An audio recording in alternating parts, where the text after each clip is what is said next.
नाशिकमधील स्थानिक भाजप नेत्यांच्या विरोधानंतरही सुधाकर बडगुजर आणि बबन घोलप यांचा भाजपमध्ये पक्षप्रवेश, तर माजी महापौर नैना घोलप आणि अशोक मुर्तडकही भाजपत।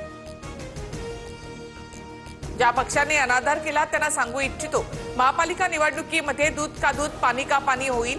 भाजप पक्षप्रवेशानंतर सुधाकर बडगुजर यांचा उद्धव ठाकरेंच्या शिवसेनेवर निशाणा। सुधाकर बडगुजर यांच्या पक्षप्रवेशाबाबत प्रदेशाध्यक्ष बावनकुळे आणि कार्याध्यक्ष रवींद्र चव्हाण अनभिज्ञ। गिरीश महाजन यांनी बडगुजर यांचा पक्षप्रवेश ठरवला, बावनकुळे यांची प्रतिक्रिया। सुधाकर बडगुजर यांच्या पक्षप्रवेशाने स्थानिक भाजपात नाराजी कायम, सीमा हिरेंसह अनेक पदाधिकाऱ्यांचा विरोध। बडगुजर यांचा दहशतवाद्यांसोबत संबंध असल्याचा आरोप। जोपर्यंत न्यायालय दोषी ठरवत नाही तोपर्यंत कुणाला क्रिटिसाइज करू नये, बडगुजर यांच्यावरील आरोपानंतर चंद्रशेखर बावनकुळे यांचं प्रत्युत्तर।